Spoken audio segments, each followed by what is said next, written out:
I love archaeology because it's not just about objects. It's about people and the world we once experienced.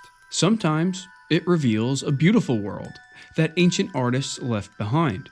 But on the other hand, it often elicits fear in the eyes of archaeologists themselves.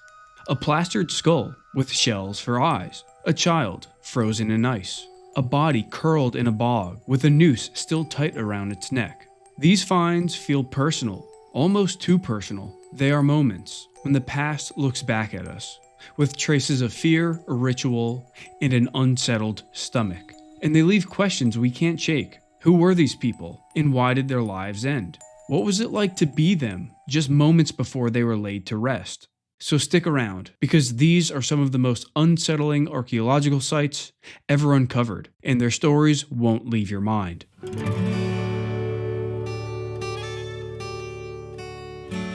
First on the list is the oldest site we'll be looking at today. It's located in Taung, a small town in South Africa. Here, in 1924, quarrymen were exploiting limestone when they discovered one of the most important fossils in paleoanthropology. A roughly 3 million year old skull was found, about 25 feet below the ground. It was excavated and eventually handed off to Professor Raymond Dart, who identified it as an ancient human species. Thank God limestone preserves fossils so well, because this one tells us a lot. It's now known as the Taung child, and it's one of the most famous fossils in the world. It belonged to a child, about 3 or 4 years old. Since we only have the skull, without any pelvis or other skeletal features, we can't determine if it was a boy or a girl. However, we do know this wasn't your typical human child. It belonged to a species called Australopithecus africanus, an early human ancestor that paved the way for walking upright. At first, the skull shocked the scientific community.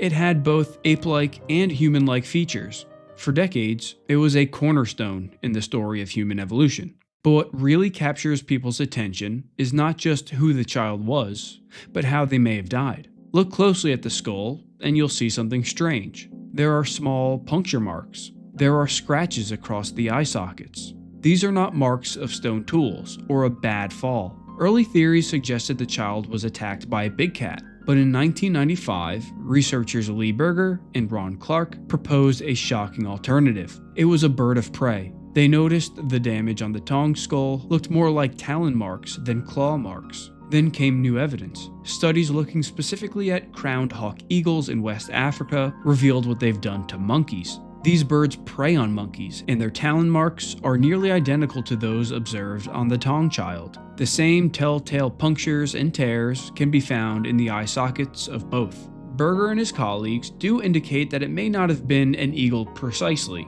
but at least some other predatory bird was almost certainly the perpetrator. If true, the Taung child is one of the most haunting fossils we have. It changes how we see our deep past. It tells us that early humans were not just hunters, they were hunted. And sometimes the most terrifying predator wasn't a lion or a leopard, but wings in the sky. It's a reminder that long before humans ruled the world, we were prey. But humans weren't only preyed upon by other animals. Sometimes our fellow humans were just as big a threat. A vicious example of this comes from another extinct species, known as Homo antecessor. Populations of Homo antecessor lived in Spain's Atapuerca caves nearly 1 million years ago. They had a mix of ancient traits and surprisingly modern faces, making them a possible ancestor of both Neanderthals and us. But by this point, Antecessor was far more human-like than Australopithecus africanus. In the Atapuerca cave system is a site called Grandalina, where archaeologists found something chilling. One layer of soil held thousands of bones, both animal and human. About 40% of the human remains were scarred with cut marks, percussion strikes, and fractures. The same patterns appear on butchered deer bones from the site. What does this tell us?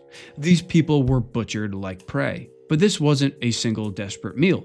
Evidence shows cannibalism happened repeatedly over long periods. It may have been an important part of their culture and survival strategy. Most victims were children or adolescents. That age profile is unusual. It doesn't match later human rituals or examples of famine cannibalism, which typically consist of adult victims. Instead, it mirrors chimpanzee raids, where groups attack neighbors to capture territory and eliminate rivals. The chimps specifically target easy kills with low risks and high reward. Grandolina suggests Homo Antecessor did the same thing. They practiced repeated organized cannibalism and focused especially on the young. The weaker the victim, the easier the target. And they probably weren't just eating to survive. They were preying on their own kind. It's one of Europe's oldest archaeological sites, and it paints a grim picture. The story of humans in Europe may have begun with us eating each other. We sometimes make excuses for these prehistoric species. What else would we expect from such archaic people? Surely we shouldn't hold them to the same standards as us modern folk. But as you'll see, progressing through time does not diminish how unsettling some of these sites are. Take the ancient city of Jericho as an example. Jericho is one of the oldest towns in the world, let alone Palestine. Hunter-gatherers spent time camping there around 12,000 years ago, and they were full-fledged Homo sapiens. Despite their ancestral lifestyles, they were biologically modern in every sense. Then farming changed everything. People started planting wheat and barley. They built houses made out of mud bricks. They even constructed a massive stone wall and tower around 8,300 BC. So by this point, they weren't only modern biologically, but they were becoming culturally modern too. They were settling down in a fortified urban area. Those larger structures are intimidating even to us today, triggering images of ancient raids. But inside the city's houses is a quieter, stranger practice. Archaeologists have unearthed plastered skulls in the homes of Jericho. They've even gotten a good grasp of how people made them. The craftsmen took cleaned skulls. They pushed a rough ochre plaster into the eye sockets, nose, and mouth. Then they smoothed a finer brown ochre over the face. Shells were often placed over the eyes, giving the skull an uncanny aesthetic, like something you'd see in a nightmare. Some skulls are neat and finished, but others are rough and crude. They were mostly found hidden in house debris, and sometimes even under floors. They were not for public display. Because of this, archaeologists interpret them as household objects, personal keepsakes. It was likely tied to some sort of ancestor worship, a way to keep someone close. Think of them as ancient 3D portraits. Just as you may have photos of a deceased relative on your fridge, these people also venerated loved ones who passed. And by reconstructing their flesh with plaster, they could prolong their presence well after they died. So these artifacts are visually disturbing, but actually quite wholesome. This adds some nuance to the idea of quote-unquote unsettling archaeology, because what we see as a skull that's more terrifying than any Halloween costume, they felt a sincere human connection to. Sites like this force us to consider how our modern eyes influence how we see the past. Knowing that we can never experience their lives firsthand means we'll never truly understand what such a practice meant to these people. But that just means there's no shortage of inquiry. The research potentials are endless. It's eerie, it's intimate, and it's strangely beautiful. By the way, these are all the types of discoveries I often share in my free newsletter. The link to that is in the description, and if you sign up with your email, you'll get channel updates, fresh takes on new finds in archaeology and human evolution. And I throw some music recommendations in there as well. Music is a human universal after all, so if that sounds useful, go grab it. Alright, back to the video. Next up, we shift to an island in the middle of the Mediterranean. The site is called the Ħal-Saflieni Hypogeum, and it sits under the modern town of Paola in Malta. It's a Neolithic site that was founded around 4000 BC and abandoned by 2500 BC. It was built by the island's temple builders. The landscape above holds their megalithic structures, which predate the pyramids. Below ground, people carved rooms into soft limestone, hence the name Hypogeum, which translates to underground in Greek. They made these rooms into a ritual labyrinth, a place for the dead. The Hypogeum was actually discovered by accident in 1902. Construction workers digging a house foundation broke through some rock and exposed a chamber full of bones and pottery. Archaeologists moved in quickly. Themistocles Zamit led early digs. He recorded carved benches, painted surfaces, and strange furnishings. Subsequent investigations revealed 3 levels, an upper, middle, and lower. The upper level sits about 1 meter below the surface. It includes natural caves that were expanded into many rooms. The middle level is the most expansive. It includes a couple key spaces. The main chamber consists of circular, ochred walls and trilithon doorways. Architectural features like these show how the carved spaces were often intended to reflect the structures built above ground. An artifact known as the Sleeping Lady was found here as well. The oracle room is small, has strong acoustic resonance, and red ochre spirals. There's a decorated room with sloping walls, spiral motifs, and a hand carved directly into the rock wall. Lastly is what's called the Holy of Holies. This room includes a solstice-aligned porthole and corbelled ceiling. The lowest level is about 10.5 meters below the ground and consists of more carved rooms. However, there aren't too many significant features here. Nonetheless, each space evokes a sense of mystery in its own right. Most importantly, burial chambers have been found throughout, with archaeologists estimating thousands of individuals were interred here. They call it a collective necropolis and ritual center. Some have even used the phrase death cult to describe their culture. Many of the bones were coated in red ochre. Bodies were moved, sorted, and reburied over centuries. But these caverns weren't just a place to discard the dead and forget about them. The artifacts and art are striking too. Quote-unquote fat lady figurines, like the Sleeping Lady, appear everywhere. Some display a mix of human and animal forms. Miniature shrines speak to what could only be locations of worship or mourning. The chambers themselves literally echoed with ceremonies. Some of them, as mentioned, amplify low sounds, and researchers suggest performances like chanting or music took place inside. I cannot imagine what that must have sounded like. The archaeology shows a society obsessed with life and death. It's eerie for good reason. It's underground, dim, and claustrophobic. You see examples of art and architecture used in ways to manage death. You see rituals amplified by space and sound. You see a society that was, for all intents and purposes, deeply religious. But that society eventually abandoned the site, leaving us with the ruins we see today. Its abandonment began with environmental stresses. Malta's soil experienced extensive erosion.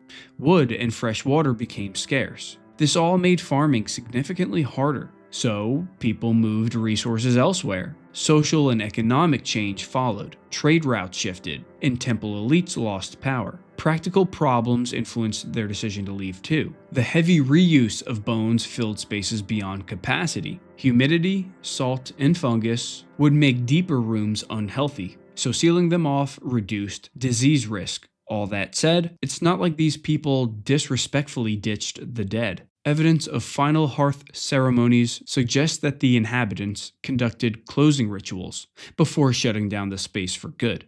Ancient abandoned settlements are always eye-opening. They make you question if your own town is susceptible to collapse. After all, countless communities have been ravaged by natural disasters over the course of history. And there's another island in the Mediterranean with evidence of such a disaster and collapse in ancient times. Santorini, once called Thera, is a volcanic island in the Aegean Sea. People first lived here around 4500 BC. By the Bronze Age, around 2000 BC, the Minoans built a thriving town called Akrotiri. The center of Minoan civilization was the island of Crete, but Akrotiri was a strategic settlement. It was a busy seaport, farm center, and art hub. As important as it was, this ancient urban sprawl was built in a volcanic caldera. And at one point, that caldera blew. The Thera eruption was massive. It's believed to have ranked a 6 or 7 on the Volcanic Explosivity Index. This is a metric used to measure the magnitude of an eruption.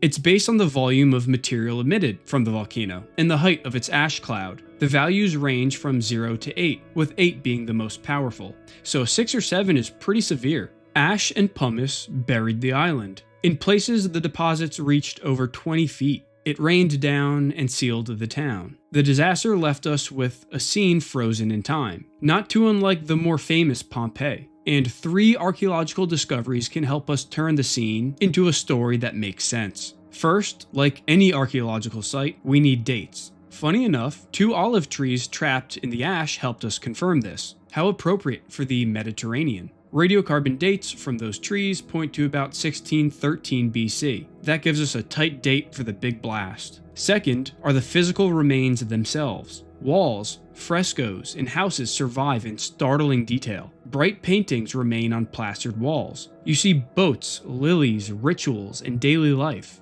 The art shows wealth and taste. It proves that the town was prosperous and sophisticated. And third, the strange silence. Excavators found no human skeletons inside the town, no bodies whatsoever. Not a single burial tied to the eruption. That absence is huge. It suggests people escaped. Did they have warning signs? According to some researchers, the Minoans living in Akrotiri caught wind of what was about to go down, and I quote, "Clear indications of premonitory activity have been found in the excavations of Akrotiri. Broken steps, collapsed walls, houses reduced to ruins, and heaps of debris gathered by the inhabitants have been found beneath the earliest deposits of the Minoan eruption." The inhabitants were certainly aware of the impending eruption, for they had time to remove food and valuables from the ruins. In one place, for example, they removed a set of 3 beds from the ruins, and had placed them one atop the other, with their posts upright.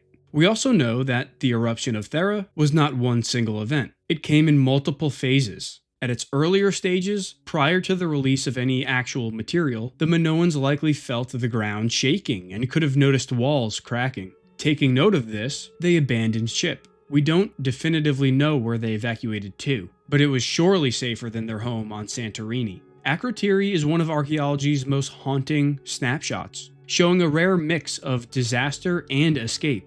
It also tells a story of survival. A wealthy city was buried, but the people were spared, and the fear they experienced would have been unlike anything most people would ever experience.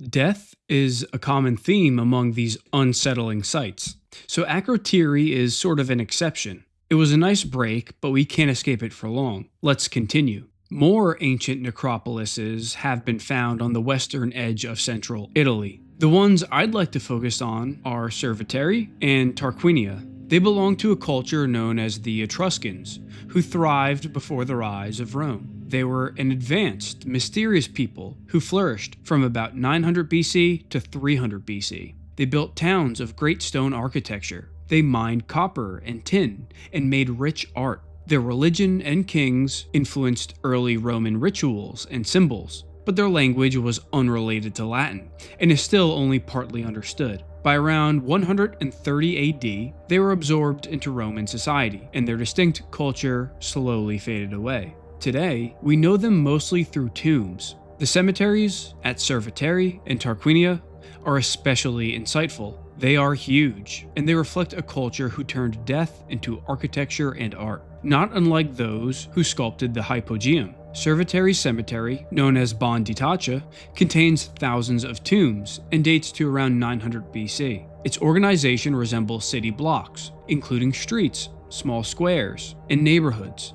It's also the largest ancient necropolis in the Mediterranean area. A few different tomb types have been identified too. They range from trenches cut directly into rock to stone and earthen mounds, and some are carved into the shape of houses with a wealth of structural details. The Tomb of the Reliefs is among the most renowned, identified by inscription as belonging to the Matuna family. It's decorated with remarkable frescoes, carvings, and sculptures that depict a wide range of everyday tools. If it weren't for tombs like this, we'd know so little of their residential architecture and ways of life. Tarquinia Cemetery, known as Monterazzi, is a little different, but roughly equal in size. Here, 6,000 graves were cut into the rock of the plateau it sits on. As opposed to the architecture of Bondicciata, Monterazzi is more famous for its 200 painted tombs. The oldest one dates to about 700 BC. These images are rare windows into pre-Roman art and daily life.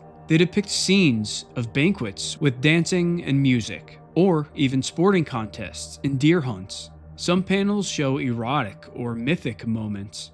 Vivid scenes of the netherworld were painted in later years. They show underworld beings guiding the dead on their journeys. What I find so interesting about these sites is that they reflect how one culture, the Etruscans, can express their perspectives on death in two very different ways, as if they stress different senses. Cerveteri shows form and plan at the city scale. Tarquinia hits you with color and movement inside intimate tombs. One site is externally monumental, the other is internally theatrical, so they leave visitors with two distinct impressions. For viewers, these places are deeply strange and mysterious in their own ways. The layouts mimic homes, but hold bones. The painted figures smile, dance, and dine in empty rooms. Stone beds and carved utensils speak of daily life, frozen into a funerary script. Walking among these ruins feels like stepping into a society that built cities specifically for the dead and made death look disturbingly familiar. It's another case of how the afterlife can become a people's most ambitious public project. Now, aside from the Taung child, we've mostly talked about a lot of these societal level archaeological sites, so let's switch it up and pivot back to a single individual. On a May morning in 1950, peat diggers found a body curled in a Danish bog. One of them kept digging until she exposed a face. The corpse had a rope around its neck. The rope consisted of two thin leather strips with regularly cut slits. It appeared to be a noose, as if the individual had been hung. Word spread fast, and archaeologist P.V. Glob was called in. The team built a wooden box around the body in the peat. They slid boards under the platform, closed the lid, and carried nearly half a ton of solid ground. The individual was named Tollund Man, after the town from which the discoverers came. And his remains rode by horse, train, and hands all the way to Copenhagen. At the National Museum, the careful excavation continued. Doctors x-rayed him and found that the neck bones were intact. Still, examiners concluded he was hung, but killed by suffocation rather than a broken neck. After the event, someone closed his eyes and mouth and placed him in the sleeping pose he was found. This is an odd level of care to be taken by someone who was presumably an enemy. It makes you wonder whether there was any animosity at all. What else could this have been evidence of? Maybe suicide? What do you think? While researchers don't have a great grasp on why Tollund Man was hung, they do know what his last meal was. It was simple porridge. It consisted of barley, flax, and likely some fish, and he ate it about 12 to 24 hours before his death. Traces of parasite proteins and eggs show he carried intestinal worms. The meal looks like typical Iron Age food. This is supported by pollen and radiocarbon dating, which place him at about 2,400 to 2,200 years old. Forensic tests suggest he was somewhere in his 30s when he died. Despite all we know, scholars still debate the motive. Was he a criminal, a suicide, or a sacrifice? Ancient Roman writers like Tacitus tell stories of northern tribes offering people to bogs. This would fit the Tollund Man story. However, Tacitus' writings were centuries later. Today, Tollund Man is one of archaeology's iconic bog bodies. He gives a direct, chilling link to Iron Age life. He also raises hard questions about forensic anthropology and how to investigate potential violence in ancient times. The scene of a cared-for corpse, carefully buried in a cold, dark bog, remains one of archaeology's most haunting images. Next up is a site just adjacent to medieval London. It's in East Smithfield, and it's one of two emergency burial grounds used during the time of the Black Death. The Black Death was one of the deadliest pandemics in human history.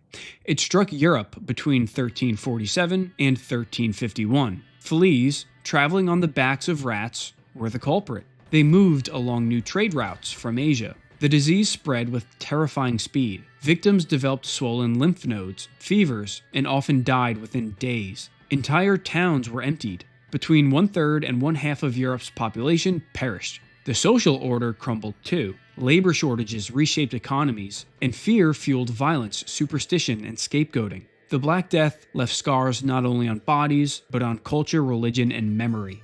It was a natural selection type event that humans had not seen in ages. Big cities like London got hit the worst. Their big populations living in close quarters just could not cope. Mass graves had to be dug quickly, and this East Smithfield Cemetery was one of them. About 2,400 Londoners were buried here. The demographic mix shows whole communities were taken out. At the worst point, grave diggers were depositing roughly 200 bodies per day. Excavations by the Museum of London in the 1980s revealed the cemetery's size and shape. It covered around 2 hectares and split into western and eastern clusters. Archaeologists excavated 558 burials in the west and 192 in the east. Further demographic studies show about 30% were children and 70% were adults. Most children were over the age of 5. Most adults died before 35. That age spread helps reconstruct the plague's deadly curve. The disease struck widely. Some were more vulnerable than others, but men, women, and children were all at risk. Graves often followed an east-west orientation, the usual for Christians of the time.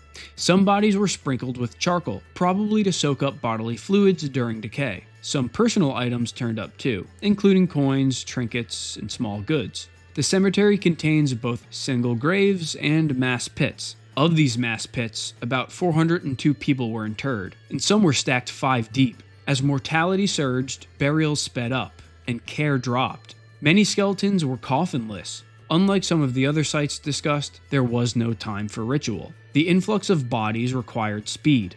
Not only did families lose their loved ones, but they didn't even have time to pay them proper tribute. There was a clear sense of urgency and collapse. Teeth and bones preserved genetic material, which scientists have been able to extract. DNA from Yersinia pestis, the actual bacteria that caused the disease, was found, further confirming plague was the killer. Radiocarbon dating and medieval records matched the timing too. Osteologists have continued to study their ages, health, and diets. They found evidence of malnutrition and stress in some individuals, but they also found surprisingly normal bones in others. This further indicates that the plague showed no mercy with regard to social class. The graves are snapshots of a medieval pandemic. But the site also reshapes how we see the Middle Ages. It strips romantic myths of chivalry and order. It shows panic, improvisation, and mass grief. It also informs modern debates. Plague genomes from East Smithfield can help scientists trace disease evolution. The archaeology can show us how we respond as a culture. It's a grim thought, but it's unfortunately still relevant today. We are still so far from solving the problem of infectious disease. So while cemeteries like this are windows into the past, they also show us what our future could look like if we don't get our act together. Will we ever evolve or develop the technology to rid ourselves of disease entirely? It seems like the answer is no, so we can only continue our efforts and hope to never experience another plague like this. So let's finish by traveling to a landmass that we have yet to explore, the Americas. Here, indigenous Americans were participating in their own unique rituals prior to European conquest. Arguably the most disturbing were their human sacrifices. The Aztecs and other Mesoamerican states performed public sacrifices to feed and honor sun and rain gods. The Maya sacrificed captives, elites, and sometimes children in rituals tied to maize, fertility, and royal power. Across the Americas, these acts were used for devotion, diplomacy, and social order. That said, the sacrifices in the Andes are seldom discussed, but equally curious. The Inca and earlier highland groups offered children and animals on the shrines of mountaintops and volcanoes. They weren't performed to the scale of, say, the Aztec, but they were more individualized. Llullaillaco is arguably the best example. It's a volcano on the Argentina-Chile border. This is extreme terrain. The air is thin, the wind is freezing, and the stone is rugged. It reaches over 6,500 meters, making it the highest archaeological summit ever studied. The site was surveyed in the 1980s and then excavated in 1999 by Johann Reinhardt and his colleagues. Their team found a summit platform with 3 bundled burials: a young woman, a girl, and a boy. Radiocarbon dates and artifact styles placed the burials in the late pre-Columbian period, prior to 1492. This was at the height of Inca imperial practice. They were nearly perfectly preserved by the cold, arid setting. The mummies wore fine clothing and feathered headdresses. They lay with silver and gold figurines, ceramic vessels, coca bags, and food offerings. The bundles of hair, spare sandals, and tiny personal goods survived intact. It's as if these people were frozen mid-ceremony. The Llullaillaco finds are classic capacochas. These were state-sponsored Inca rituals that combined pilgrimage, gift exchange, and human sacrifice. Children were usually selected for their purity and status. These victims, in particular, appear to have been ritually prepared. Chemical and hair analyses reveal rising coca and alcohol use in the weeks before death. These children were essentially drugged prior to the event. The reason for this is uncertain, but it could have been a way to subside much of the pain or fear they would have experienced. Between the summit ceremonial complex and the intermittent stations along the path up the volcano, the campaign was clearly organized. Months of travel, local contributions, and state oversight were probably all involved. What grabs attention is the intimacy of the cultural material. Tiny silver bracelets, feathered bags, and a gold male statuette lie beside the bodies. Coca leaves were placed at the lips and noses. Little pouches of the child's own hair were buried with them. The high quality of the textiles they were buried with hints at elite status and political signaling.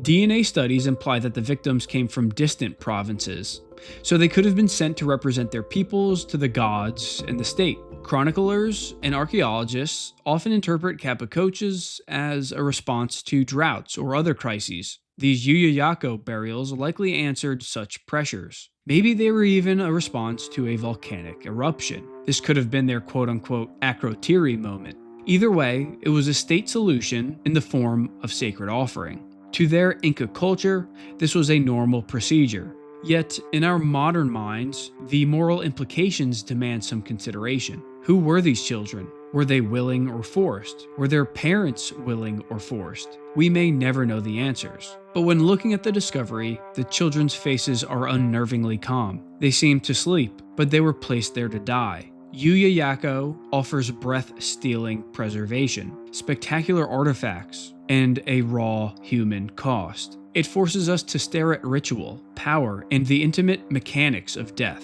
and it makes an ancient political theology feel uncomfortably immediate. The Inca performed quite a few capacocha, just like this one, many of which are just as unsettling as the sites in this video. So if you want more, check out this one, looking at the only Inca sacrifice performed inside the crater of a volcano. And before you forget, check out my free newsletter in the description. Thanks for watching till the end, and I'll see you in the next one.